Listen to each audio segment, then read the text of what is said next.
Shalom, shalom, na pesi biso encore une fois. Mbote na kombo na Yesu, bien-aimé dans le Seigneur. C'est bien moi, votre serviteur, le pasteur Clems Amori. Lelo na memel biso thématique moko. Na lingito partagé sur Matthieu chapitre 17, le verset 21. Au verset on a elobake. Cette sorte de démons ne sortiront que par la prière et il faut jeûner.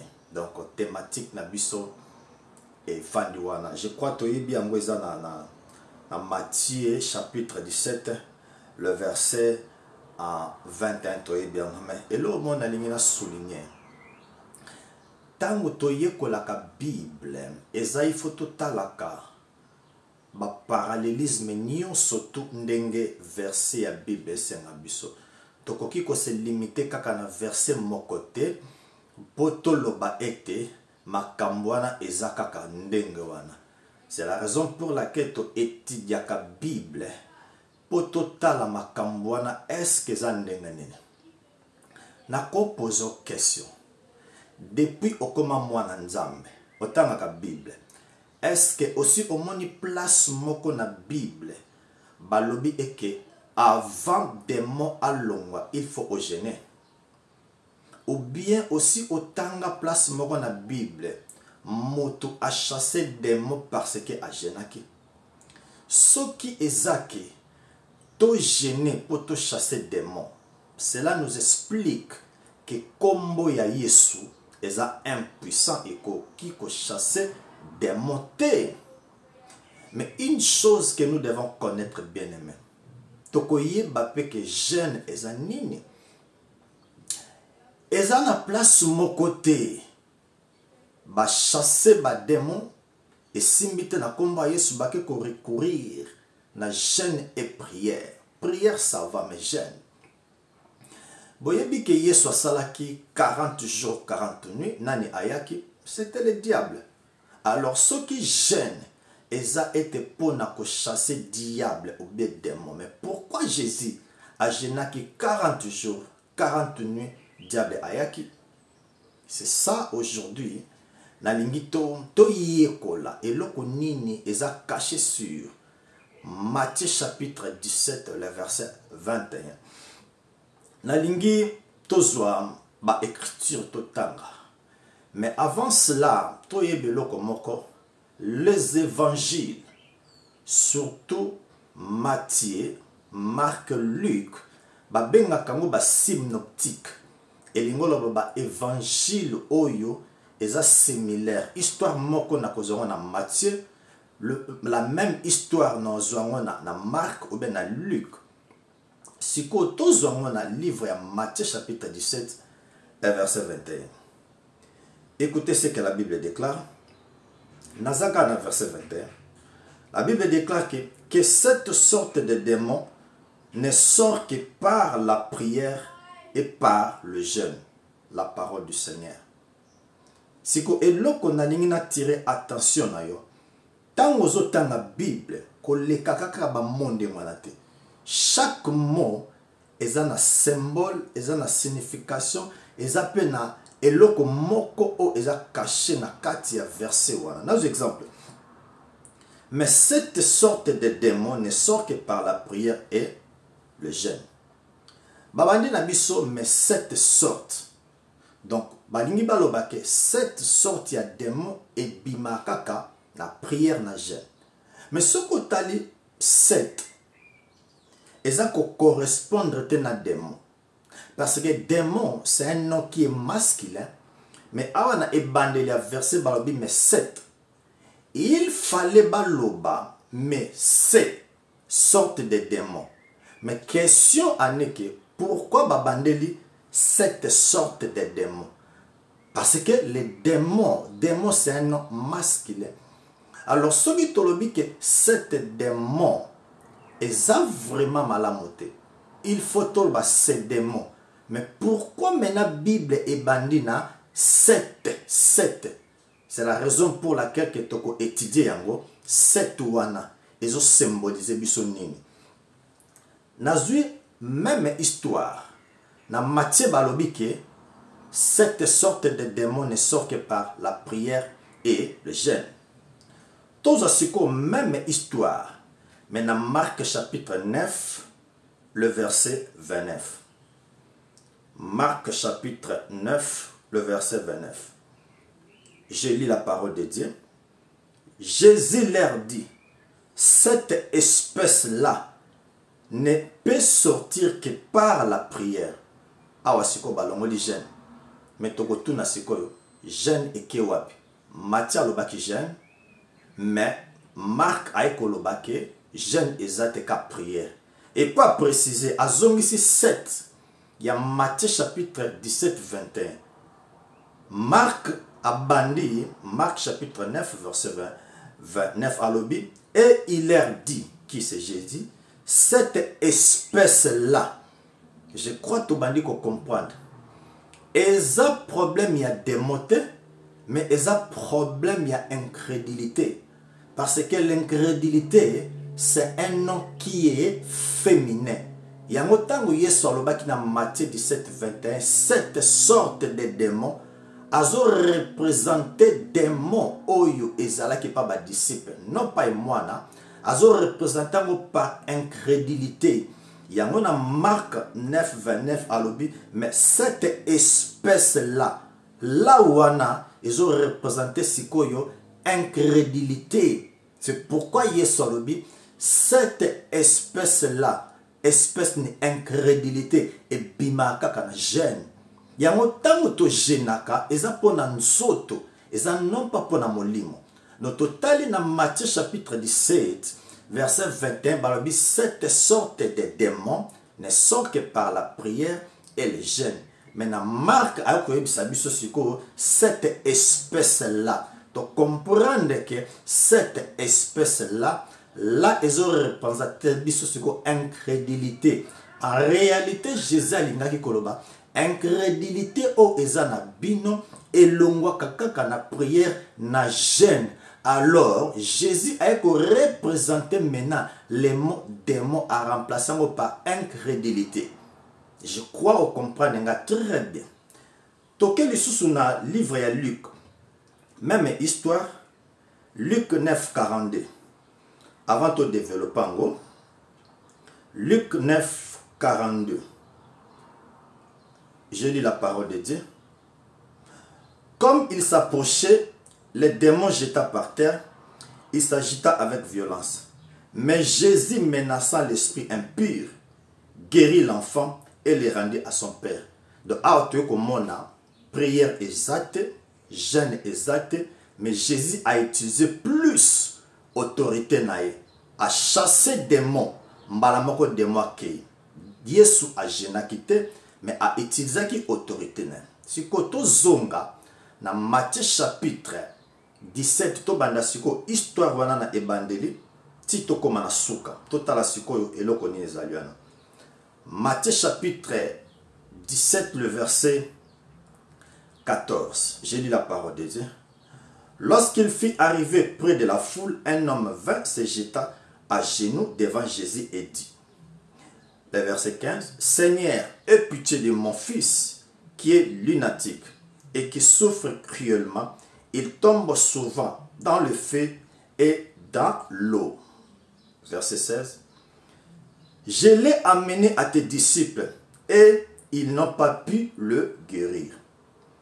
Verset 17, race incrédule et perverse, répondit Jésus, jusqu'à quand je serai-je avec vous? Jusqu'à quand vous supporterai-je? Amenez-le-moi ici. Yokasiko le verset 18. Jésus parla sévèrement au démon qui sortit de lui et l'enfant fut guéri à l'instant. Donc, histoire nabiso et ce qui n'a verset 18. Na bandeli. Papa na aye et pas yesu abina mema ki mwana et pas ba disciple mais ba koka ki ko chasser été. Démon o azakati na ye. Total raison nango. Yesu abibo memelanga mwana. Tant ba memelie mwana. Bible lobi que Jésus a menacé esprit. Jésus a prié, Jésus a gêné, mais a utilisé plus autorité naïe à chasser esprit. Film et sili na verset 18. Jésus parla sévèrement au démon qui sortit de lui et l'enfant fut guéri en l'instant même. Il n'y a pas la prière, il n'y a pas de problème à démon.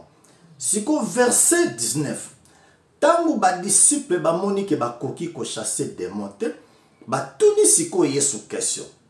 Siko awa Jésus alingi a attribué incrédulité na bango na symbole ya démon. Verset 19. Alors les disciples s'approchèrent de Jésus et lui dirent en particulier, pourquoi n'avons-nous pas pu chasser les démons? Donc les disciples batuni et le koni ni salike bisoto chasser les démons. Yoka siko clé, il y a problème pas se vendre. Jésus a répondu, c'est à cause de votre incrédulité. Nous disons Amen. Donc, pourquoi chasser qui démon ou ezaki pas moi na incrédulité? Si ko Yesu na verset 21 Matthieu 17 alobi sikobo, mais cette sorte de démon, donc démon a été remplacé par l'incrédulité. Dans verset 19 batounie, pourquoi tu chasser démon? Yesu c'est à cause de votre incrédulité. Nous comprenons par là, l'incrédulité c'est un nom qui est féminin. Donc Yesu kaloba, cette sorte de l'incrédulité et bimaka na prière et bimaka pe na jeûne tobi amen na parole de Dieu. Yango to jenaka pona nzoto, non pas to jenaka pona esprit. Alors Marc alobi na biso, cette espèce-là, il a expliqué bien, c'est quoi l'incrédulité? Je le répète, l'incrédulité, c'est un mot qui est féminin. Yango yesolobaki, cette sorte de démon. Démon, ils ont remplacé incrédulité. Mais explication nango plus makasi, ils ont un livre à Marc, chapitre 9, verset 29. Jésus a lobby cette espèce-là. Donc, démon, c'est un nom qui est masculin. Jésus fala lobake l'espèce, cette espèce. Mais à lobby nini, à lobby cette espèce-là. Quoi? L'incrédulité et bimaka kana prière na jeûne. À lobela qui démon ou ezaki pas moi na te. Mais à lobeli démon et incrédulité. Oh, ezalaki et pas ba disciple. Alors, pour ce que incrédulité est longue, il faut ba disciple ba prier, ba gêner. Si que base ya incrédulité et utakawapi. Incrédulité et utakana fausse connaissance. Incrédulité et utakana doute. Incrédulité peut et utakapena peur. Sokoza na fausse connaissance. Sokoza na doute. Ce qu'on a peur, yango e botaka incrédulité. Ce que incrédulité à ba disciple, ko banga na bango e bandaki à partir à verset 6. Matthieu chapitre 17 verset 6. Tango Yesu auti na montagne à transfiguration. Mbala moko Eli na Moïse babimi. Ce que tango siko ba disciple Pierre na Jacques ba moni yango. Do e bangi saki bango comment batu ba kufa kala. Eli a kufa, Moïse a kufa, mais ba bimeli mutu oyo est-ce que a comme solo na ba kufa et ça qui bango ko banga. Tout en verset 6. Lorsqu'ils entendirent cette voix, les disciples tombèrent sur leur face et furent saisis d'une grande frayeur. Le temps ba yoki mbala moko ke mungongo et lobami sika yeso zaki na montagne ba bangi mbala moko skuko banga wana tango ba kiti na se ba kutani na papa na lobi ke bosh bo benganelanga démon o azepa mwana sikolo kola ko banga ezalaki na bango avec précipitation ba koki ko chasser te siko ba disciple batuni. Pourquoi tokoki ko chasser te Yesu alobi? C'est à cause de votre incrédulité. Donc incrédulité, c'est un nom qui est féminin. Yango sikoyo, Marc a expliqué biso très bien dans Marc 9 chapitre 29 alobi boye. Il leur dit cette espèce-là, a repris ça clair. Donc cette espèce-là, ninyango l'incrédulité. Donc et bimakakaka nakokila. Donc yango tozo mona ke tango tozo gêner eza pona nzoto na biso, eza non pas pona molimo na biso. Écoutez bien aimé. Bibelobi, Dieu lui a donné les noms qui est au-dessus de tous les noms. Nzambe aza à côté, après si Yesu sous kombo aza à côté, non. Quand on parle de Dieu, c'est l'esprit. Donc, que l'esprit a donné à son corps les noms qui est au-dessus de tous les noms. Tant que kombo Yesu, eza kombo, eza likolo ya ba kombo nyoso, to tracer ligne. Cela veut dire, na se ya kombo ya Yesu, kombo nyoso tout oyo eza na se ya kombo ya Yesu, il faut obéir na kombo ya Yesu. Alors, ceux qui sikoyo tolobi ke kombo ya Yesu kokite, tokende ko gêner. Et lingo lobaki gêne eza likola kombo ya Yesu. Écoutez bien aimé. Le nom de Jésus, c'est le nom de Dieu. Le nom de Jésus est au-dessus de tout nom bien aimé dans le Seigneur. Gêne azana sa kombo ya Yesu. Démon azana sa kombo ya Yesu. Célibat azana sa kombo ya Yesu. Kombo ya Yesu za likola ba kombo nyoso tu. Soto zu livre à Jacques. Jacques chapitre 2 le verset 19. Qu'est-ce que la Bible dit? Si tu crois qu'il y a un seul Dieu, tu le fais bien. Même les démons savent qu'il y a un seul Dieu et ils tremblent. Bien aimé, démons ayebi que Yesu azali le créateur. Place baotanga kombo Yesu, démon azobanga. Ce que yozo loba na chasser démon na kokite il faut na gêner. Kombo Yesu nini o utilizaka. Kombo Yesu nini o utilizaka. Le nom de Jésus est au-dessus de tout nom. Natangela yo tozo Ephésiens chapitre 1 le verset 20. Ephésiens chapitre 1 le verset 20. Écoutez ce que la Bible déclare. Il a dépouillé en Christ et le ressuscitant des morts et en le faisant s'asseoir à sa droite dans le lieu céleste. Écoutez le verset 21. Au-dessus de toute domination, de toute autorité, de toute puissance, de toute dignité et de tout nom qui peut se nommer non seulement dans les siècles présents, mais dans les siècles à venir. Verset 22. Il a mis tout sous ses pieds et il a donné pour chef suprême l'Église. Donc, comme Jésus aza mutu, biso toza nzoto. Alors, tango atie na se ya makolo, lingolo ba diable aza na se ya makolo nanga. Démon aza na se ya makolo. Alors, mutu aza na se ya makolo na yo, tango zo pese mibeko, azo tika yo mbala moko. To chite un exemple moko. Et puis pourquoi dans l'église na biso lelo, ba spectacle est comme ko salema, comme bisa bato ba Thompson, ba mbongo, biloko ebele. Bien aimé, église eza place à théâtre te. Église esika toyaka koyoka sango malamu o Yesu asala potokola tokola na sango malamu. Oyebi soko zoleka na balabala, exemple kombo na yo Thomas. Oyoka kana ndako mo babengaka o Thomas, Thomas, Thomas chaque jour. Soko zoleka babengaka ko Thomas. Jour mosusu okendo beti porte. Olobaki non na yo kaka bobenga ngai Thomas. Oh non to bengaka yo po tolinga ko mingi kota okoti. Tango koti ndako wana ekomi ya yo obandi ko kende kuna tango supe batelo mbetu ovanda. Nalingi na lobani. N'église to komi ko benga. Demo ya mai, demo ya mbula, demo ya mupepe, demo ya toilette, demo ya biloko kolia. Même demo azoleka abi donc kuneza business moi malamu bazo benganga. Parce que tango bozo citer plus kombo na ye, bo bengie, bo commissie légal na église. Allez, tellement que tango démon aye, ameni pe camarade nem sous démon, ameni pe camarade nem sous démon. Aye bino siko ba semence ya diable na kat na bino, yango zo mo na ba église ba miracle zo salama ebele. Ngana lobakango, je suis un enfant de Dieu. Yo posa un enfant de Dieu. Mais comment nga ceux qui na chassé démon ki? Mais yo pour chasser démon, il faut au gêner. Bien aimé, jeûne et ça va exercice spirituel. Net côté la Bible, mais comment si koyo et l'autre exercice spirituel et les cas combo ya mutu o a créé yé. Na évite ça comprendre.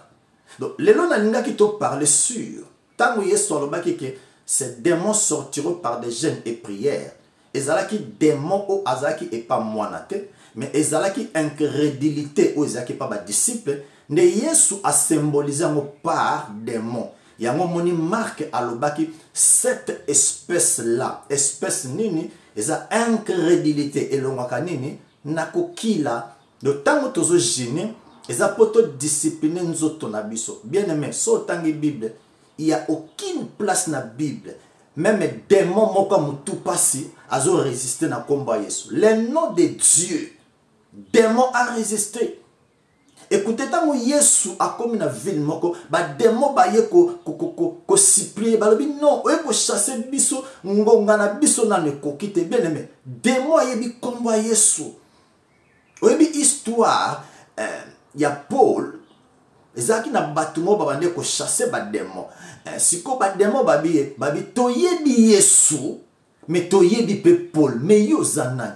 Donc démon a yebi Yesu, que komba Yesu, yango e benganaka. Siko comment yo, ozo koka ko chasser démon te, mais ozo linga ke o gêner pour chasser démon. Donc cela nous explique que kombo ya jeune, ezali kola komba Yesu, chose impossible. Ba disciple ba balobi, nous avons chassé les démons en ton nom, le nom de Jésus. Et tout puissant du kola ba kombo nyosoto. Pourquoi ba expérience wana ezo simbate epanabino po bobandaka église na loi après na suka bokomi ko clôturer église na prière ya na komba Yesu. Donc nous commençons l'église na komba Yesu, toyembaka Yesu, enseignement Yesu, to baptisera na komba Yesu. Bible le dit quoi que vous faites en œuvre ou en parole, faites tout au nom de Jésus-Christ. Ezalaki ngai serviteur nabino, le pasteur Clems, frère Clems, vraiment tokomi na suka ba coordonner na biso ezaliwana. Nazo remercier bato nyoso tout ba komela kinga ba poser nga ba question na ko répondre yango kala mingi te. Vraiment nzambe aleka na ko pambola biso. À la prochaine. Merci. Que Dieu vous bénisse. Bye bye.